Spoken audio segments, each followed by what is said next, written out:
Em nome de Jesus. Amém.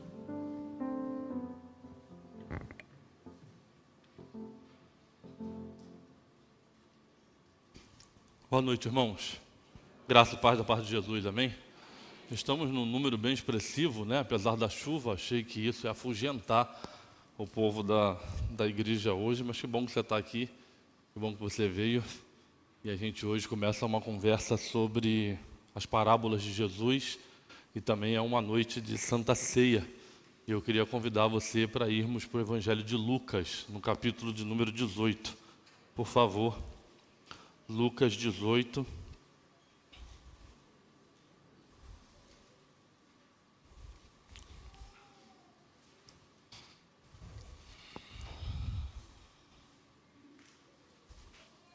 Você que está nos acompanhando de casa também, nossa alegria. Deus possa abençoar você em tudo que você estiver fazendo e aonde você está.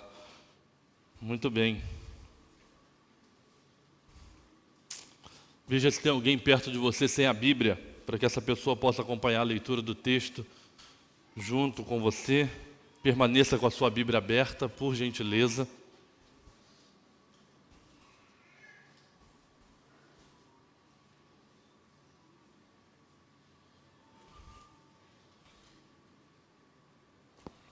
Lucas 18, a partir do verso de número 1, a palavra de Deus diz assim: Jesus também lhes contou uma parábola sobre o dever de orar sempre e nunca desanimar. Em uma cidade havia um juiz que não temia a Deus, nem respeitava os homens. Na mesma cidade também havia uma viúva que sempre lhe pedia: faz-me justiça contra o meu adversário. E por algum tempo ele não queria atendê-la, mas depois disse consigo mesmo: ainda que eu não tema a Deus, nem respeite os homens, como esta viúva está me incomodando, vou-lhe fazer-lhe justiça, para que ela não venha mais me perturbar. O Senhor prosseguiu: ao ouvir o que esse juiz injusto diz, e Deus não fará justiça com os seus escolhidos, que de dia e noite clamam a Ele, mesmo que lhe pareça demorar em responder-lhes, digo-lhes que depressa lhes fará justiça. Contudo, quando vier o Filho do Homem, achará fé na terra? Até aí. Jesus usou muitas parábolas, contou muitas histórias para poder nos ajudar a entender a sua vontade. E nós estamos no Evangelho de Lucas, o médico Lucas, aquele que foi o que mais utilizou a história de viúvas. Se você juntar Mateus, Marcos e João, você não vai ter tantas referências às viúvas como Lucas. Lucas tinha consciência de que essa era a vontade de Deus desde o Antigo Testamento, que o seu povo cuidassem das viúvas nas suas necessidades. Para aqueles que não entendem bem esse cenário, as mulheres no Antigo Testamento não tinham como prover o seu próprio sustento. Então era a partir do seu casamento e também da descendência masculina que ela poderia gerar. E Deus, entendendo a dificuldade que essas mulheres passariam, fez então uma lei que dava direcionamento ao seu povo, para que o seu povo pudesse cuidar das viúvas, poder olhar para ela. E muitas vezes Lucas usou a figura das viúvas para nos trazer ou nos remeter o ensinamento de Deus para nós. E que nós devemos seguir esse exemplo, baseado também no Novo Testamento, em Tiago. Quando nós vamos estudar essa parábola, nós precisamos entender o contexto da época de Cristo. Aonde essa mulher estava, como funcionava. Jesus está falando de um juiz. E por que ele começa essa conversa? O capítulo anterior, por outra oportunidade, Jesus veio falar da necessidade da sua morte, da sua ressurreição. Então ele sabia que o que estava por vir seria muito difícil para os discípulos. Então essa parábola ela tem como objetivo falar sobre a importância da oração, o dever que a gente tem de orar. E quando pensamos em tempos difíceis, em dificuldade, ou você está vivendo ele agora, ou já viveu em algum momento, ou certamente já passou por algum tempo de muita dificuldade. E nós todos somos muito tendenciosos a esmurecer no meio da tempestade. Jesus tinha consciência disso na vida dos seus discípulos. Por isso, contou para eles a parábola do juiz injusto, o iníquo, daquele que não temia a Deus, fazendo um paralelo de como os discípulos deveriam agir. E como funcionava o cenário do juizado na época de Jesus. Não haviam tribunais sofisticados, não havia prédios, ambientes sofisticados como os dias de hoje, de um tribunal que muitas das vezes a gente não pode nem acessar. Você sabe que não podemos ir a um tribunal vestido de qualquer maneira. Não podemos chegar na porta de um fórum, tentar ir à presença de um juiz ou de um promotor vestido de maneira inadequada. Certamente, hoje em dia, seremos interrompidos na porta de termos acesso a isso. Mas no período de Jesus, isso era itinerante. Era uma tenda e o juiz tinha os seus assessores e essa tenda se movia de acordo com o desejo do juiz para alguma região, para alguma cidade, para ali ele julgar as causas das pessoas que estavam naquele lugar. Então todo mundo podia ter acesso ao julgamento, mas nem todo mundo podia adentrar a tenda. Como era uma tenda, era aberto. Então todo mundo conseguia ver aonde estava o juiz, os seus assessores e o que estava acontecendo. E para que a pessoa pudesse ter acesso ao juiz, ela procurava um assistente e contava para ele a sua causa, para que essa causa fosse julgada. O juiz, por si só, ele pensava se deveria julgar essa causa ou não. Então Jesus apresenta a figura de um juiz que não temia Deus e que não gostava dos homens. E se você imaginar que nós estamos falando de uma viúva que importunava ele sobre a sua necessidade, e ela já fazia isso há alguns dias, essa mulher encontra algumas dificuldades que a impediam de ter a sua causa julgada. A primeira delas é porque ela era uma mulher. Não tinha voz. Ela não tinha um representante masculino que pudesse intervir por ela. Não era só o fato de ser uma viúva, mas o fato de ser uma mulher no tempo da primeira era cristã gerava para ela inúmeras dificuldades na prerrogativa de ser ouvida, de ser escutada, ainda mais por um juiz injusto, por alguém que não gostava de pessoas e que não temia Deus. Então esse era o primeiro agravante. O segundo, ela era uma viúva. Não tinha ninguém para recorrer por ela, estava à margem da sociedade considerada como uma mulher amaldiçoada, não havia muita esperança para essa mulher. Terceiro, era uma mulher pobre.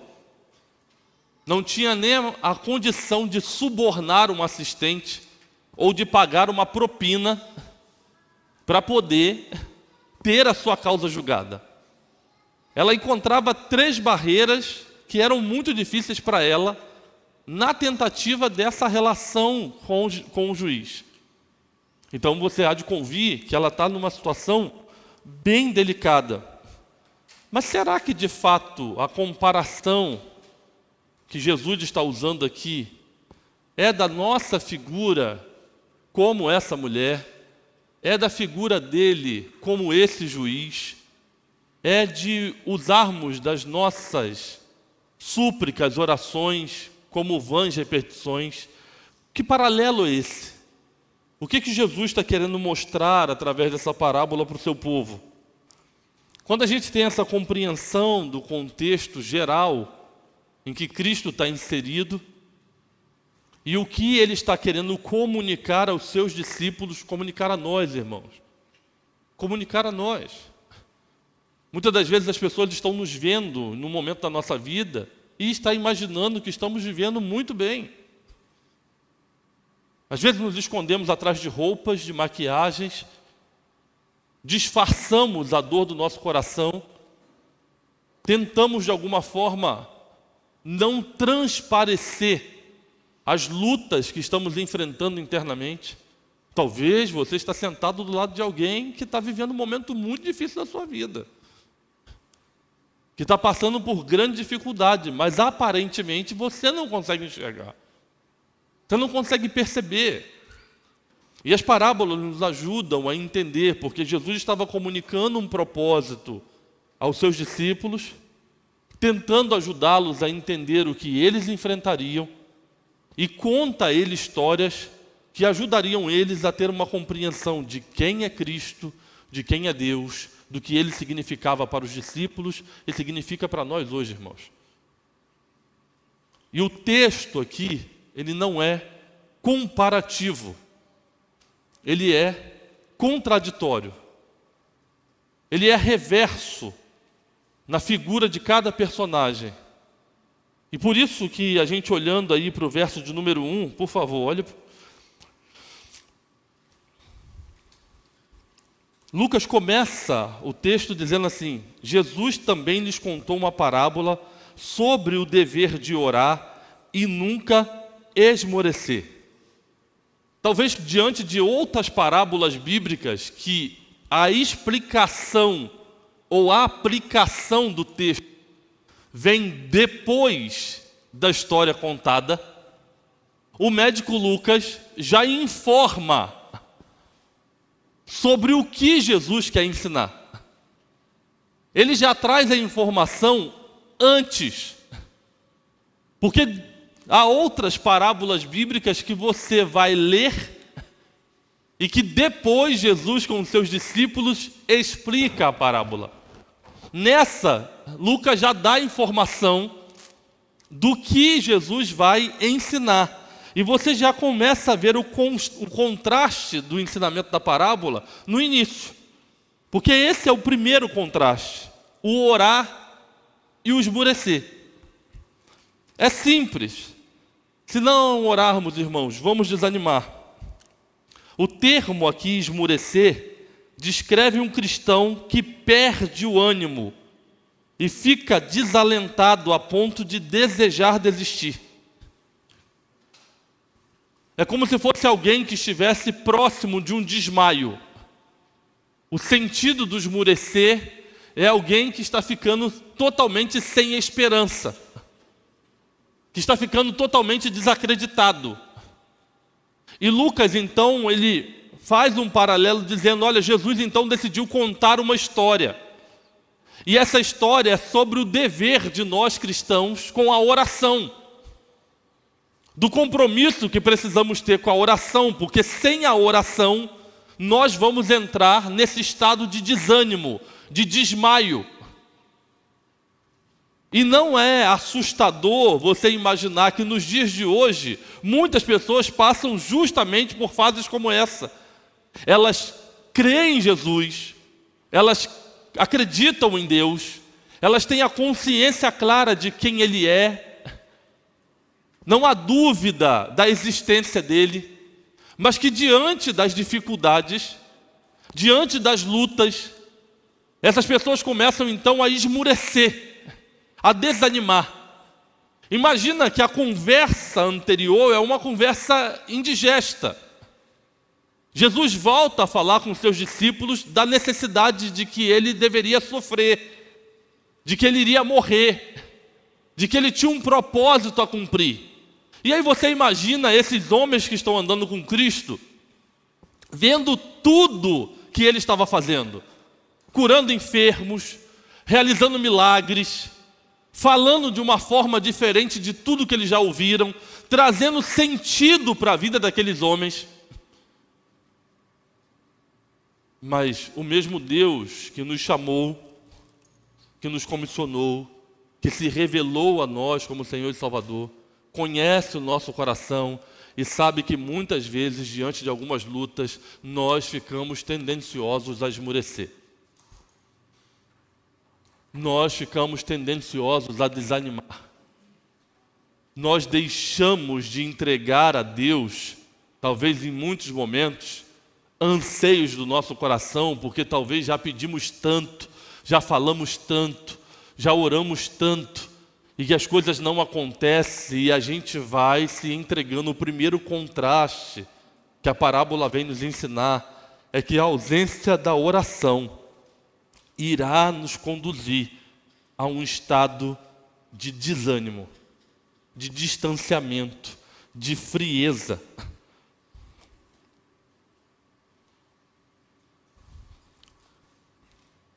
Orar sempre, irmãos. 1 Tessalonicenses 5,17 diz isso. Orar significa passar o tempo todo, não significa passar o tempo todo repetindo orações. Jesus nos advertiu quanto a isso em Mateus capítulo 6. Antes significa tornar a oração algo tão natural quanto a nossa respiração regular. É como se a ausência da oração fosse nos sufocando. Nós precisamos desenvolver uma caminhada de oração, uma oração constante ao nosso Pai, de lembrarmos que Ele nos possibilitou, através de Cristo Jesus, a termos livre acesso a Ele. A oração vai muito além das nossas palavras, que saem dos nossos lábios. Ela é um desejo do nosso coração. Mesmo quando nós não dizemos nada, nós nos comunicamos com Deus, que conhece o nosso coração e os nossos pensamentos.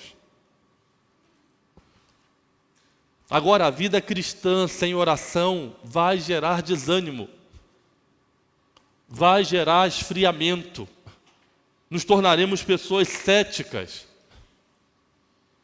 Se não confrontarmos a nossa vida, mesmo diante das dificuldades, sobre o dever de orar, sobre a busca, vamos nos transformando em pessoas que deixam de enxergar o sobrenatural de Deus e de perceber os milagres de Deus. Eu tenho pensado muito sobre o que temos vivido como igreja.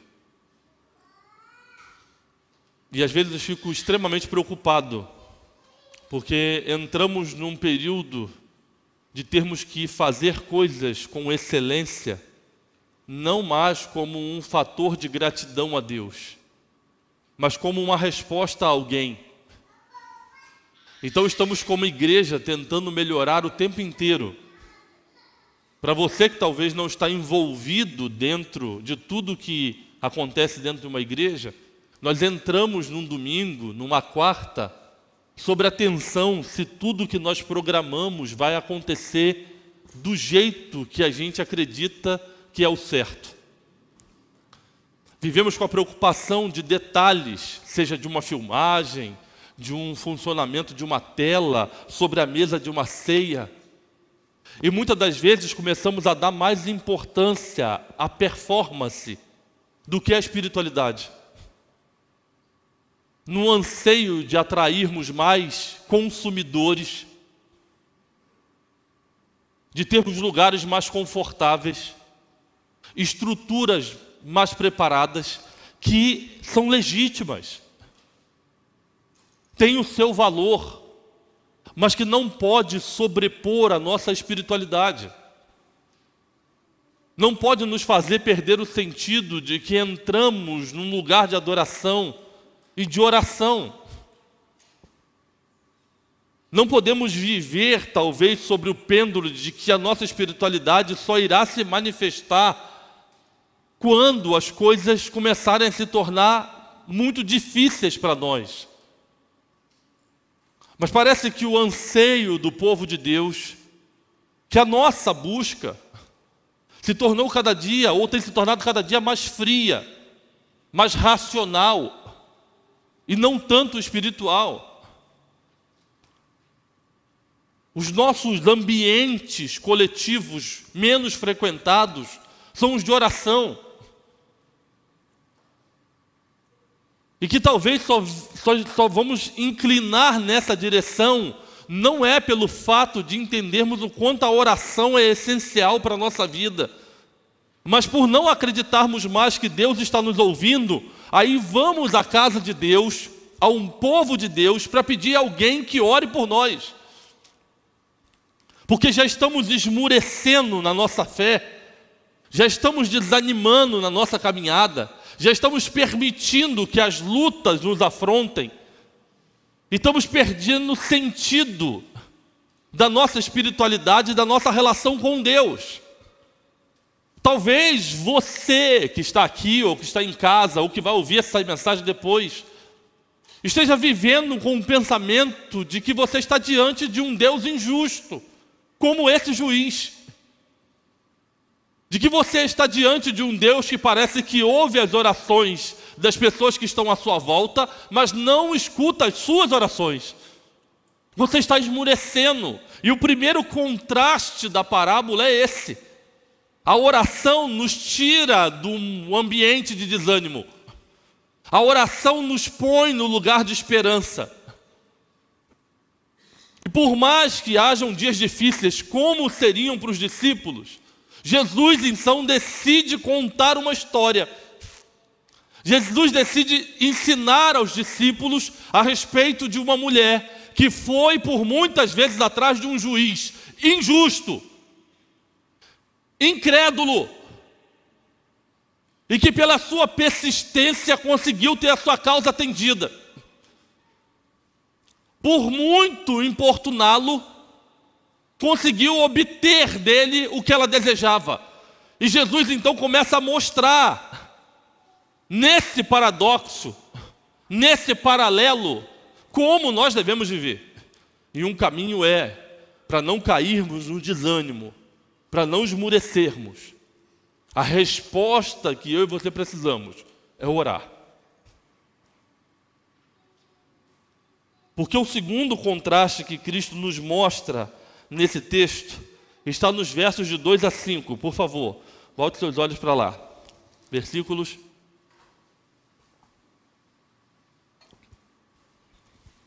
Em uma cidade havia um juiz que não temia a Deus, nem respeitava os homens. Na mesma cidade também havia uma viúva, que sempre lhe pedia: faz-me justiça contra o meu adversário. E por algum tempo ele não queria atendê-la, mas depois disse consigo mesmo: ainda que eu não tema a Deus, nem respeite os homens, como esta viúva está me incomodando, vou fazer-lhe justiça para que não venha mais me perturbar. O segundo contraste que o texto mostra, irmãos, é entre a viúva e nós, os filhos de Deus. Jesus não disse ao povo de Deus que o povo era como essa mulher. Pelo contrário, uma vez que Jesus não comparou a nossa vida com a dela, isso deve servir de incentivo ainda mais para orarmos. Jesus argumentou do menor para o maior. Se uma pobre viúva, ela conseguiu o que merecia de um juiz egoísta, quanto mais nós, filhos de Deus, não receberemos dele, que é o nosso amoroso Pai? Se a gente for observar os contrastes do texto, ou desse paralelo que Jesus faz, para começar, essa mulher é uma mulher estrangeira, enquanto eu e você somos filhos de Deus. A mulher não tinha acesso ao juiz, mas eu e você temos livre acesso à presença do nosso Deus. A mulher não tinha amigo algum no tribunal para ajudar ela a ser colocada diante do juiz para que ele julgasse a sua causa. Tudo que estava ao seu redor era uma tenda e pessoas que tentavam impedir ela. Por isso ela ficava gritando. Porém, quando nós, os cristãos, oramos, temos um advogado no céu, conforme a palavra de Deus diz em 1 João, capítulo 2, verso 1. Nós temos um sumo sacerdote, conforme Hebreus diz no capítulo 2, verso 17, que nos representa constantemente diante de Deus. Quando oramos, nós podemos abrir a palavra e nos apropriar, irmãos, de várias promessas de Deus. Essa mulher não tinha promessa nenhuma das quais ela pudesse se apegar. Enquanto ela tentava convencer o juiz a ouvir a sua causa, nós temos o Espírito Santo que intercede por nós junto ao Pai com gemidos que não se expressam com palavras. Jesus, de forma alguma, conta a história tentando nos fazer ser parecido com essa mulher. Mas nos apresenta uma mulher que não tinha nada do que nós temos e conseguiu o que queria. Quanto nós estamos cercados das bênçãos de Deus, das promessas de Deus, da segurança que a palavra de Deus nos dá, e estamos nos sentindo distante de alcançar os nossos objetivos. Estamos nos sentindo longe demais de sermos ouvidos por esse Deus. Vivemos sobre uma carência espiritual, como se não tivéssemos um Pai que nos ouve, como se não tivéssemos um advogado junto a Ele, como se não tivéssemos um Espírito Santo que interceda por nós. Estamos nos perdendo diante de anseios dessa vida, de necessidades legítimas que temos neste mundo e que muitas das vezes recorremos a homens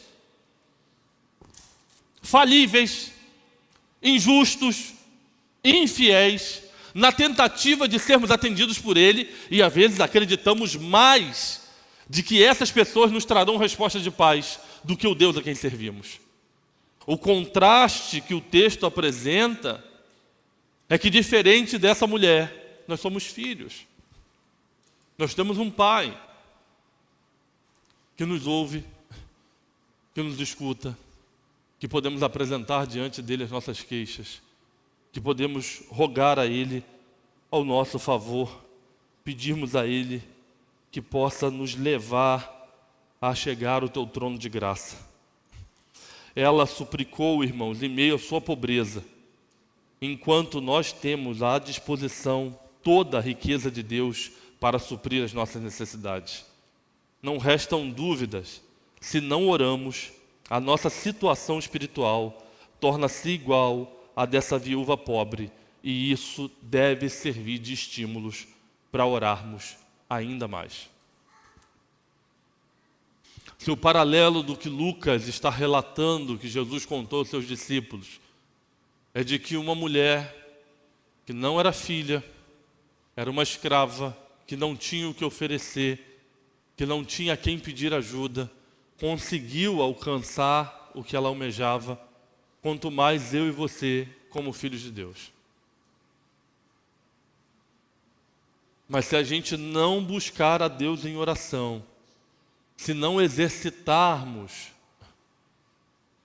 o nosso livre acesso ao Pai, nós vamos esmurecer, vamos nos tornar como essa viúva pobre que vivia aos gritos na tentativa de ser ouvida para ter a sua causa julgada, implorando o favor de gente impiedosa, de que não pode nos dar porque não teme a Deus e nem gosta de se relacionar com os homens.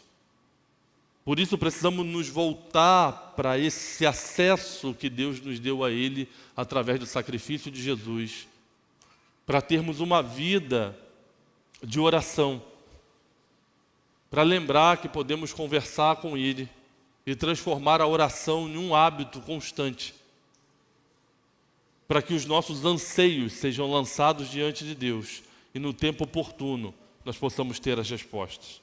O último contraste que o texto nos traz é entre o juiz e o pai.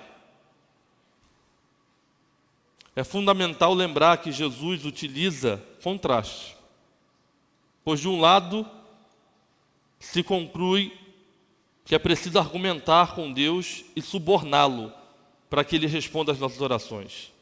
Mas Deus não é como esse juiz, irmãos. Deus é um Pai amoroso que atenta para as nossas súplicas, sendo generoso em suas dádivas e se preocupando com as nossas necessidades, pronto a supri-las quando clamamos. O juiz, ele só ajudou a mulher porque ela estava molestando ele. E a expressão significa, no literal, é como se deixasse ele com o olho roxo. Ou seja, a cada vez que ela suplicava, ela estava expondo ele publicamente. Estava revelando o seu caráter duvidoso. Estava mostrando o seu coração incrédulo. Deus responde às nossas orações para a sua glória e para o nosso bem, e nunca se aborrece quando buscamos. Quando nós decidimos clamar a Deus, no tempo oportuno, Ele responde às nossas orações. Ele nos atende. Lembra de algo que o pastor tem falado constantemente nas nossas conversas aqui na igreja. Há duas perspectivas do retorno de Cristo. Há sempre dois olhares. Daqueles que o temem, que tem muito pânico, medo de que os finais do tempo estejam se aproximando. No meio desse caos que nós estamos vivendo como nação, de um país dividido, de incertezas, você ouve de maneira muito comum as pessoas dizendo: está chegando o fim dos tempos, Jesus está voltando. Jesus está voltando. E se você for buscar nos seus anos de vida, eu estou com 43 anos, eu ouvi isso inúmeras vezes. A perspectiva do retorno de Cristo, Jesus vai voltar, olha os sinais do tempo, são guerras, é esse posicionamento dos filhos contra os pais, é essa matança, é a injustiça crescendo, e a cabeça da gente vai. De um lado, há pessoas com muito medo, porque tem a consciência de que vão se encontrar com um juiz, e que esse juiz vai julgar. E se esse juiz for como um juiz iníquo, vai nos condenar. Porque se esse juiz revelado na Bíblia é um juiz que consegue ver o mais íntimo do nosso coração, aquilo que está mais escondido no profundo da nossa alma, nós estamos enrolados. Estamos com a certeza de que a sentença será uma sentença de condenação eterna. Porque não há necessidade de que alguém revele para ele quem somos. Ele sabe quem somos. Então, por isso, muita gente, quando ouve um trovão, vê os rumores de guerra, os terremotos, dessa confusão, entra num pânico e talvez procure a igreja, procure se reconciliar com Deus, não por uma certeza, mas justamente por uma dúvida. Eu não sei o que vai acontecer se Jesus voltar hoje. Mas de um outro lado, há aqueles que não estão vivendo como a viúva, que não se sentem empobrecidos, abandonados, mas que têm a consciência de que tem um pai, e que sabe quando soar a última trombeta, quando se romper os rumores da glória eterna, quando o Filho do Homem voltar, nós não vamos nos encontrar com o juiz, nós vamos nos encontrar com o nosso Pai. Nós não teremos medo de nos aproximar, nós teremos a alegria de abraçar. O contraste da parábola de Lucas é saber como nós estamos olhando para o Deus Pai de nosso Senhor Jesus Cristo. Porque às vezes estamos atormentados pelo nosso pecado, pela culpa que carregamos ainda sobre as nossas costas, pelo medo da condenação eterna, e estamos olhando para Deus como um juiz iníquo, não misericordioso, não cheio de bondade. Estamos olhando como se Ele fosse um juiz que está cercado de assessores e que nós precisamos subornar esses assessores para chegarmos a Ele. Irmãos, nunca apareceu um texto tão atual. Quantas pessoas estão pagando para ter as suas orações atendidas? Quantas pessoas estão indo a alguém e comprando uma bênção, porque não se sentem mais como filhos, se sentem como a viúva, se entregam a fábulas de assessores mal intencionados, que estão enriquecendo às custas da dor de alguém, daqueles que estão esmurecendo. Pessoas que estão iludidas, enganadas pela religião, acreditando que precisam pagar para poder ser escutadas, fazer para serem ouvidas. A parábola faz todo sentido de um contraste. Esse juiz não tem absolutamente nada a ver com o nosso Deus e Pai. Esse juiz não precisa de intermediários para ouvir o seu clamor. Ele lhe escuta aonde você está, da maneira como você sabe falar com ele, do seu jeito, da sua fórmula. Por mais que a igreja tenha estabelecido um padrão de diálogo, por mais que a igreja tenha criado condições para sermos ouvidos, ele sabe quem é você. Foi ele que lhe formou. Foi ele que se revelou a você como Senhor e Salvador.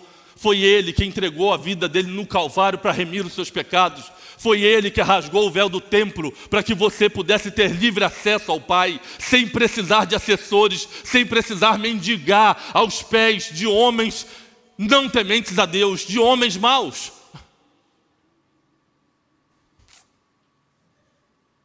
Você precisa restaurar a sua identidade como filho. Porque às vezes estamos permitindo que coisas secundárias se tornem mais importantes do que as primárias. Às vezes estamos dando mais valor, o que é bônus, do que aquilo que verdadeiramente importa. Ficamos possuídos por uma vaidade desacerbada dentro dos ambientes religiosos, que impulsionaram pessoas como sendo pessoas mais importantes e menos importantes. Pessoas que parecem que têm mais acesso a Deus e outras que não têm. Gente que acabou por conta de um dom, de um talento, começando a se sentir mais dono da verdade, e que você começou a acreditar nesse absurdo, nessa loucura, como se isso fosse uma verdade. Quando na verdade, irmãos, a maior das identidades que nós recebemos quando Cristo se revelou a nós como Senhor e Salvador, nós nos tornamos filhos. Nada é mais importante do que sermos filhos de Deus. Os irmãos sabem da minha luta para que você descubra qual é o seu dom e talento. Depois da sua conversão, a coisa mais importante que você precisa descobrir é o que Deus lhe deu, além da sua salvação, para você servir ao outro. Não é para você mandar no outro. Não é para você se achar superior ao outro. Você precisa descobrir qual é o seu dom e o seu talento para servir ao outro. Deus não só salva você, Ele vai dar a você algo para que você possa servir as outras pessoas. Só que esse dom e esse talento é secundário, é bônus, é coisa que vai testificar a sua salvação, não é o que vai fazer você ser salvo, só vai testificar de que você compreendeu que a salvação veio de Deus para você, que o perdão veio de Deus para você, que a graça veio de Deus para você. Não é que vai comprar a salvação. O Deus a quem você serve não é um juiz iníquo. O Deus a quem você serve não precisa do seu dinheiro, não precisa dos seus sacrifícios, como se ele fosse um pobre coitado que não tem aonde se escorar e que depende das suas migalhas na tentativa de corromper o coração dele para que os seus anseios sejam atendidos. O Deus a quem você serve é seu Pai. E seu Pai lhe ama porque você é filho, não é por causa do título que você tem. Não é por causa das posses que você tem. Ah, mas o meu pai gosta mais do meu irmão porque meu irmão se formou e eu não. Ah, o meu pai parece que valoriza mais a minha irmã porque ela tem coisas e eu não tenho. O seu pai é um juiz iníquo. O seu pai é um pecador como você.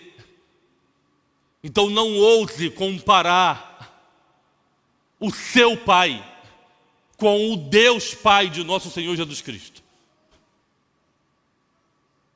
Não ouse pôr na régua essa relação, porque o Deus a quem servimos é santo, é justo, é rico em misericórdia. Por isso, Lamentações de Jeremias, no meio do caos, ele pede a nós, vamos trazer à memória aquilo que nos dá esperança. Eu quero trazer à memória aquilo que nos dá esperança, porque as suas misericórdias são a causa de não sermos consumidos. Porque as suas misericórdias não têm fim. Olhe, meu irmão, para a parábola do juiz Inico. E lembre-se que você não é a viúva. Lembre-se que o Deus que você está servindo não é o juiz. É muito além disso. Para que você não esmoreça na sua caminhada de fé. Para que você não venha desmaiar, se desconectar desse Deus, porque você já deixou de acreditar de que Ele ouve a sua oração, de que Ele escuta o seu clamor.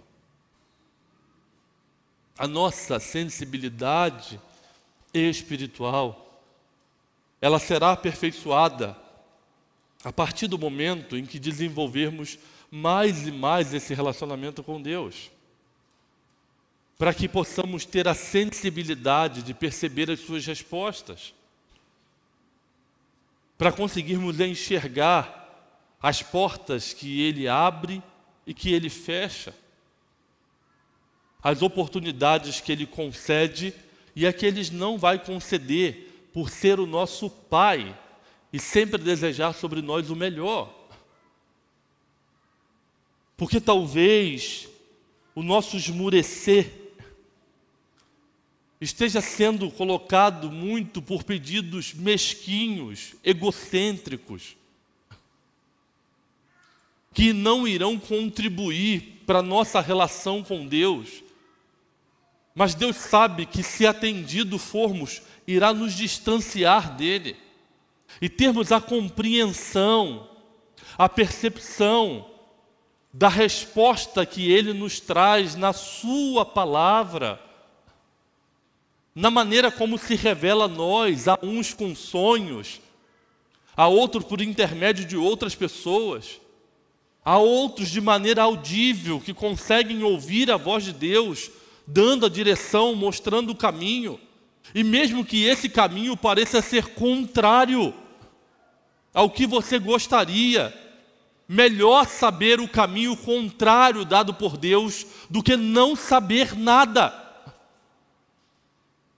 Melhor ir pelas estradas tortuosas, na consciência de que foi o Senhor que nos respondeu, do que trilharmos estradas que aos nossos olhos parecem ser perfeitas, mas que nos levará a um caminho de destruição.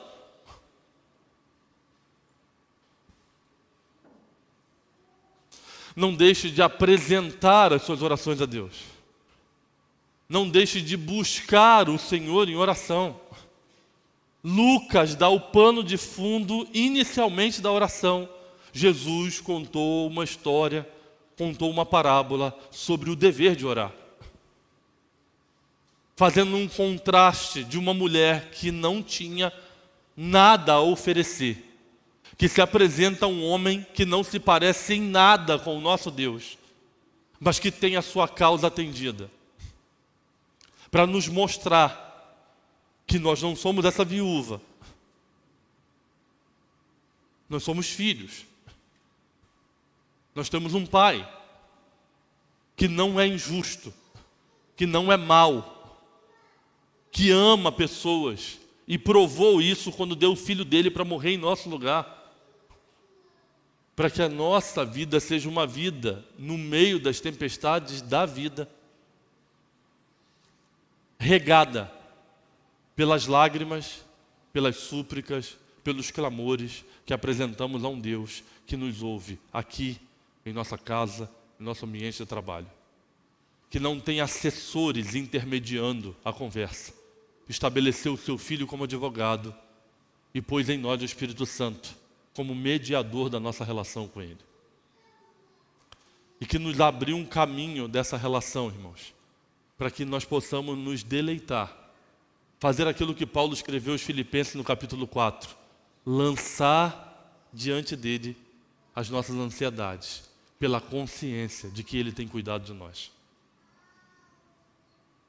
Pela certeza de saber que Ele tem se voltado ao nosso favor, Ele nos ouve, Ele nos escuta. E numa noite como essa, nós chegamos diante da mesa da ceia, que somado à palavra, nos faz lembrar, nos resgata a nossa identidade, de pensar que pelos nossos méritos nós não poderíamos fazer parte disso. De que pela nossa força, nossa capacidade, nossa bondade, nós jamais poderíamos nos aproximar do trono da graça. Jamais poderíamos ousar sentar à mesa do Senhor para desfrutarmos do seu banquete. E a gente reproduzir isso mês a mês, mais do que um ritual, e a gente poder trazer a memória de que pelo sacrifício de Cristo nós podemos nos aproximar da mesa, nós podemos comer o pão, nós podemos tomar o cálice, nós podemos fazer parte disso, porque talvez em algum momento a religião, os nossos pecados, o julgamento alheio, nos fez em muitos instantes da vida nos sentirmos como a viúva, em volta de uma tenda, esperando uma oportunidade para sermos ouvidos, esperando uma oportunidade para sermos atendidos, tendo que viver importunando até a nossa causa ser atendida. Talvez em muitos momentos nós nos víamos dessa maneira, dessa forma, indo de lugar a lugar, tentando encontrar uma brecha para que a nossa causa pudesse ser julgada. Até que a graça foi revelada a nós. Até que a compreensão do que aconteceu no Calvário foi também em nosso favor. Até a clareza de que aquele amor revelado por Jesus na cruz também foi por minha vida e por sua vida. E aí a gente pôde se aproximar da mesa, porque fomos convidados por Ele. Não precisamos pagar uma propina para que Ele nos aceitasse. Ele começou a nos olhar como filhos e a dizer: comam do pão, bebam do cálice, podem se aproximar da mesa, mas Senhor, eu sou indigno, Senhor, eu não tenho condições, Senhor, eu não sou limpo o bastante. Não é você, sou eu sobre você. Não é os seus méritos, é os meus méritos em favor de você. Não é a sua autojustificação, é a minha justificação sobre você. Tomam do pão, bebam do cálice. Vocês não são a viúva. Vocês não estão diante do juiz que não teme a Deus e que não gosta dos homens. Vocês estão diante do Pai de vocês. Celebrem isso, porque na mesa encontramos a resposta de uma identidade que não pode ser perdida. Nós não somos, irmãos, daqueles que retrocedem. Nós somos daqueles que avançamos para a soberana vocação de Deus sobre as nossas vidas. Nós não somos aqueles que esmurecemos. Nós somos aqueles que somos renovados pela palavra de Deus, pelo livre acesso que temos a Ele através da oração. Nós somos aquele que de mês em mês relembramos o sacrifício de Cristo, porque Ele nos deu uma nova identidade, Ele nos fez se aproximar da mesa, Ele nos deu a chance de celebrarmos a vida com Ele. Que essa seja uma noite em que você possa despertar do seu sono espiritual, Que essa seja uma noite que você possa estar sendo libertada dos assessores que tentam extrair de você alguma propina, como se eles tivessem a capacidade de te levar até Deus. Que essa seja uma noite que você tome posse da sua identidade como filho em volta da mesa. Que você se lambuze no seu direito de conversar com seu Deus, com seu Pai, todos os dias, para que nos momentos de adversidade da vida, você possa ter a consciência de que você tem alguém que escuta as suas orações. Deus abençoe muito você. Nós vamos passar ao memorial da ceia do Senhor. Eu quero convidar os irmãos que vão me ajudar nessa noite, o Ministério de Louvor também para estar se posicionando, para que possamos celebrar a Santa Ceia.